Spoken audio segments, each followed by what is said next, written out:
সাম্রাজ্যবাদী শক্তির বিরুদ্ধে যেন আমরা লড়াই করতে পারি, সেই তৌফিক আল্লাহ আমাদেরকে দান করুক। এমনকি দেখেন ফুটবল খেলা বলা হচ্ছে, যে সেখানে মুসলমানরা বৈষম্যের শিকার হচ্ছে। কোথায় হচ্ছেন? সব জায়গায়। আমাদের ঘুরে দাঁড়াতে হবে, ঐক্যবদ্ধ হতে হবে যে কোনো অন্যায়ের বিরুদ্ধে। ইনশাল্লাহ তখনই আমরা যদি প্রকৃত মুমিন হতে পারি, আমরা যদি পরিশ্রমী হতে পারি, এরকম ভাবে দাওয়াতি ফিকির নিয়ে যদি আমরা কাজ করতে পারি, ইনশাল্লাহ বিজয় একসময় আল্লাহ আমাদেরই দেবেন। জি মোহতারাম। জাযাকাল্লাহ খায়ের। অনেক ধন্যবাদ প্রিয় মোহতারাম মুফতি মুস্তাফিজুর রহমান হামিদি হাফিজাল্লাহ, অনেক ধন্যবাদ আপনাকে। গুছিয়ে চমৎকার করে আমাদেরকে কিছু দিক নির্দেশনার আলোচনা আপনি দিতে পেরেছেন। আমি সরাসরি আলোচনার জন্য মুফতি ইমাম রেজাউল করিম বুরানী হাফিজাল্লাহ, বিশিষ্ট ইসলামিক চিন্তাবিদ, বিশিষ্ট দায়ী, আমি তার কাছে একটু আসবো যে আলোচনার ধারাবাহিকতায় যে বাংলাদেশে তো সমস্যার কোনো শেষ নাই, হাজারো লাখো সমস্যার মাঝে কোন সমস্যাগুলো আপনার কাছে একটু প্রকট মনে হচ্ছে, যেটি সমাধান না হলে জাতীয় জীবনে বা মুসলিম জীবনে আমাদের ব্যাপক ক্ষতি হবে এবং আমাদের রিকভারি করতে মানে কষ্ট হয়ে যাবে? একটু যদি শনাক্ত করতেন, কিছু ধারণা যদি আমাদেরকে দিতেন, আমার মনে হয়। এখন হঠাৎ করে কোরআন পোড়াতে হবে কেন? মানে বাংলাদেশে কি হলো যে সংখ্যালঘুদের উপর কোনো আপনার নির্যাতন হতে চলেছে, নাকি কোনো এমন কিছু হয়ে গেল যে মুসলমানরা বিরাট কিছু জয় করে ফেলেছে, এখন কোরআন পুরায় একটা ভেজাল লাগাই দিতে হবে? বা এই জিনিসগুলো আপনি কিভাবে দেখছেন, বা একটু ছোট করে যদি আমাদের ধারণা দিতেন। জাযাকাল্লাহ খায়ের। মুফতি ইমাম রেজাউল করিম বুরানী হাফিজাহুল্লাহ। আসসালামু আলাইকুম ওয়া রাহমাতুল্লাহি ওয়া বারাকাতুহু। আলহামদুলিল্লাহি রাব্বিল আলামিন ওয়াসসালাতু ওয়াসসালামু আলা আকরামিল আমবিয়াই ওয়াল মুরসালিন সাইয়্যিদিনা মুহাম্মাদিন ওয়া আলা আলিহি ওয়া আসহাবিহি আজমাইন। কাছের এবং দূরের, দেশের এবং দেশের বাইরের যারা ইসলামিক ক্যাম্পাস টিভির সাপ্তাহিক আয়োজন দি লাইট অফ ইসলাম দেখছেন, লাইভ অনুষ্ঠানটি যারা দেখছেন, সকলকে আন্তরিক মোবারকবাদ, শুভেচ্ছা জানাচ্ছি। সারা বিশ্বে ছড়িয়ে ছিটিয়ে থাকা বাংলা ভাষাভাষী যারা রয়েছেন, আজকের লাইভ অনুষ্ঠানটি অবশ্যই উপভোগ করবেন, বন্ধুদের সাথে শেয়ার করবেন এবং কমেন্টস করে আমাদের সাথে থাকবেন, আমরা আশা করছি। বাংলাদেশ এক বৈচিত্র্যময় দেশ, যে দেশে সকাল সন্ধ্যা রাত দিন মাস বছর আমাদের সামনে যুগান্তর পেরিয়ে যায়, কিন্তু আমাদের প্রত্যাশা থাকে আগামী দিন সকাল মনে হয় আমরা খুব ভালো যাবে, খুব ভালো কাটবে, মনে হয় আগামী সপ্তাহটা ভালো থাকবো, ভালো যাবে, এমন করে আশার আমরা দেওয়াল বনে অট্টালিকা সাজাই, অথবা আশার সঞ্চার হয় আমাদের মাঝে।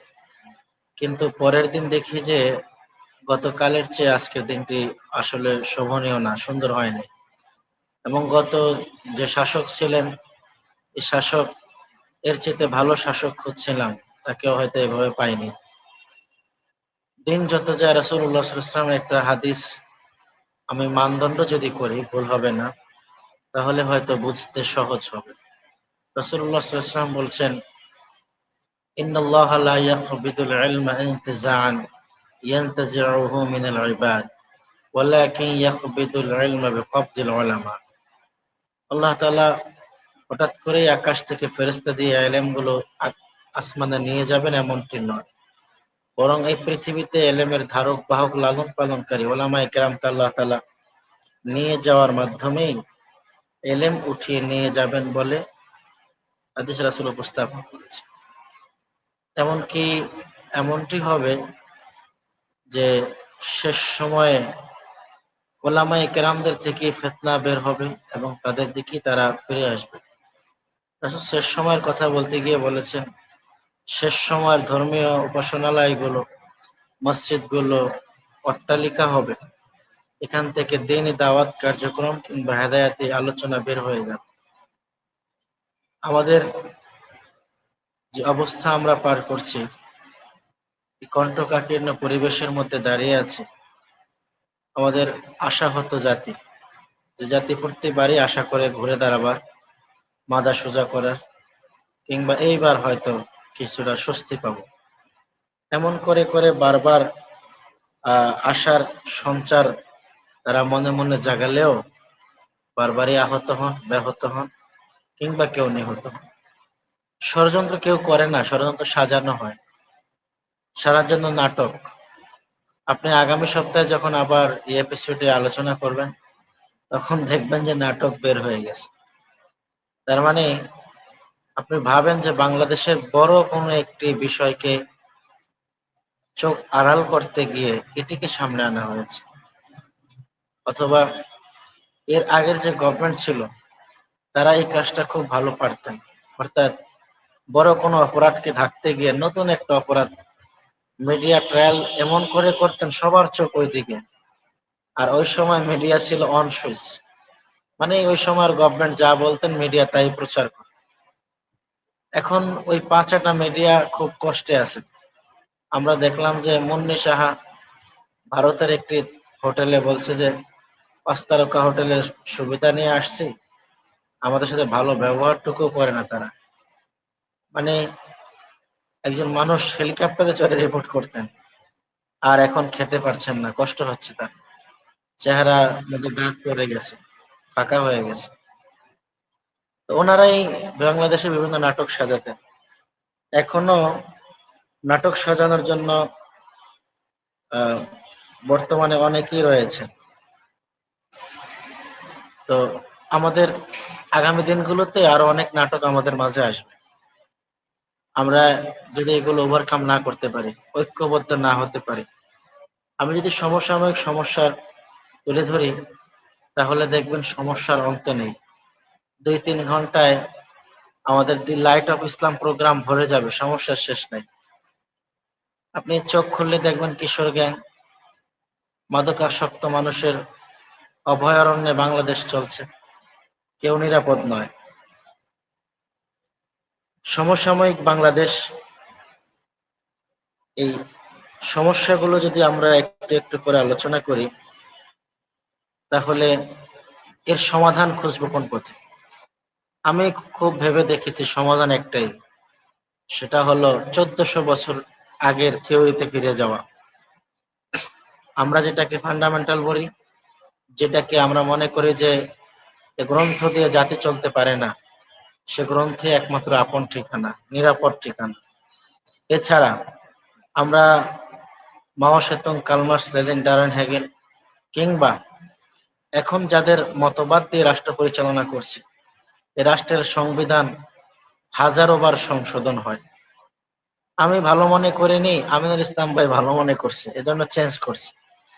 আবার যখন আমাদের ডক্টর বশির আহমদ হাফেজাহুল্লাহ ক্ষমতায় আসলেন, তিনি বললেন যে না, আমিনের এটা ঠিক না, আমি একটু ঠিক করে দেই সংবিধানটা। মানব রচিত সংবিধান, যত মন, যত জন তত মন, এটা হয় না। বরং মানব চালাতে গেলে সংবিধান খুঁজতে হয় মানবকে যিনি তৈরি করেছেন তার। তাহলে সংবিধানটা অ্যাপ্রোপ্রিয়েট হয়, যথাযথ হয়, চলমান গতি, রীতি, পদ্ধতি সুন্দর হয়। আমি আশা করছি বাংলাদেশ আহ চোখে দেখা সমস্যাগুলো আমরা দেখছি, কিন্তু অর্থনৈতিক যে বিশাল একটি সমস্যার মধ্যে আমরা পড়েছি, এই বিষয়গুলো হয়তো আমাদের কোনো ভাই কিংবা আমাদের মিডিয়ায় খুব নজরে কম আসছে। আমি যদি একটু বলি, রাজনৈতিক ও প্রশাসনিক পরিস্থিতি, নতুন রাজনৈতিক বন্দোবস্ত। 2024 সালের আগস্টের বিপ্লবের পর দীর্ঘ সময় অন্তর্বর্তীকালীন সরকার যে দেশ পরিচালনা করেছে, 2026 সালের 12ই ফেব্রুয়ারি সাধারণ নির্বাচন অনুষ্ঠিত হয়েছে এবং একটি নির্বাচিত সরকার বর্তমানে বিএনপি নেতৃত্বে দায়িত্ব গ্রহণ করেছে, বিএনপি দায়িত্ব গ্রহণ করেছে। তবে জুলাই সনদ বা নতুন রাজনৈতিক সংস্কার নিয়ে বিতর্ক, উত্তাপ এখনো বিদ্যমান। এটি একটি রাজনৈতিক অবস্থা বললাম। জুলাই সনদ এবং সংস্কার নিয়ে আজকে চরমোনাই ইসলামী আন্দোলন বাংলাদেশ, আহ শেখ মুফতি সৈয়দ রেজাউল করিম দামাত বারাকাতুহুল আলিয়া, ওনার দল নিয়ে উনি কথা বলেছেন। সেটি কি? জুলাই সনদ ও সংবিধান সংস্কার, অথবা জুলাই সনদের ভিত্তি তারা চেয়েছেন। নির্বাচনের সাথে সাথে জুলাই সনদ নিয়ে একটি গণভোট অনুষ্ঠিত হয়েছে, যেখানে প্রায় 68 ভাগ ভোটার সমর্থন দিয়েছে। এই সনদের মূল ছিল স্বৈরতন্ত্রের পুনরাবৃত্তি রোধ করা। তবে এর বাস্তবায়ন এবং সাংবিধানিক পরিবর্তনের প্রক্রিয়া নিয়ে যে বিভিন্ন রাজনৈতিক দলের মত পার্থক্য রয়েছে, এই মত পার্থক্য জনমনে নানা প্রশ্ন তৈরি করেছে। আসলে এই গভর্নমেন্ট কি পূর্বের গভর্নমেন্টকে জায়েজ করার জন্য এসেছে? যেমন আসমান থেকে নাজিল যদি কিতাব হয়, এই কিতাব পূর্বের কিতাবকে মুসাদ্দিকাল লিমা বাইনা ইয়াদাইহি, অর্থাৎ আগের কিতাবকে সত্যায়ন করে। তো এখন এই গভর্নমেন্ট কি আগের গভর্নমেন্টকে সত্যায়ন করতে এসেছে, নাকি যে আমাদের জুলাই আমাদের ছাত্র সমাজ সাধারণ 2000-এর কাছাকাছি মানুষ যারা জীবন আত্মহতি দিলেন, অসংখ্য মানুষ যারা পঙ্গুত্ব বরণ করলেন, তাদের বিষয়টা কি এমনই থাকবে অমীমাংসিত? না, তাহলে তো আগের অবস্থাই ভালো ছিল। প্রশাসনিক সংস্কার এখনো প্রশাসন জিম্মে। আপনি ফলো করলে দেখবেন বরিশালে প্রশাসনের পুলিশ পিটা মাইর খাওয়ার পরে রক্তাক্ত শরীর নিয়ে হাউমাউ করে কাঁদছে আর বলছে আমরা কোথায় নিরাপদ, আমরা কি দায়িত্ব পালন করতে পারবো না? কে মেরেছে? এখন তো আওয়ামী লীগ নাই, কে মারবে? হুজুররাও নাই, কে মারবে? আপনারা জানেন কে মেরেছে। তাহলে প্রশাসন স্বাধীন হলো কিভাবে? আমরা যে দীর্ঘ 16 বছরের একদলীয় শাসনের ফলে প্রশাসনের রন্ধে রন্ধে যে দলীয়করণ হয়েছিল, তা দূর করার একটি চ্যালেঞ্জ এসে দাঁড়িয়েছে। আমলাতন্ত্রের পেশাদার নিরপেক্ষ হিসাবে গড়ে তোলার যে প্রক্রিয়া আমরা দেখাতে শুরু করেছি, তা কি চলছে না ধীরগতি হয়ে বন্ধ হয়ে যাচ্ছে? মানে আগের অবস্থা আমরা ফিরে গেছি কিনা প্রশ্ন। আইন শৃঙ্খলার পরিস্থিতি, আইন শৃঙ্খলা বাহিনীর পরিস্থিতিকে যদি আমরা সামনে আনি, একটা বিষয়, আন্তর্জাতিক বিষয়, ব্রাজিল আর্জেন্টিনার খেলা হলো, এই জাতীয় পতাকাকে বাংলাদেশের মানুষ লক্ষ কোটি টাকা ব্যয় করে আনন্দ করলেন। কিছু যুবকেরা চিন্তা করলেন যে না, কালেমার পতাকাটা উড়িয়ে দিই।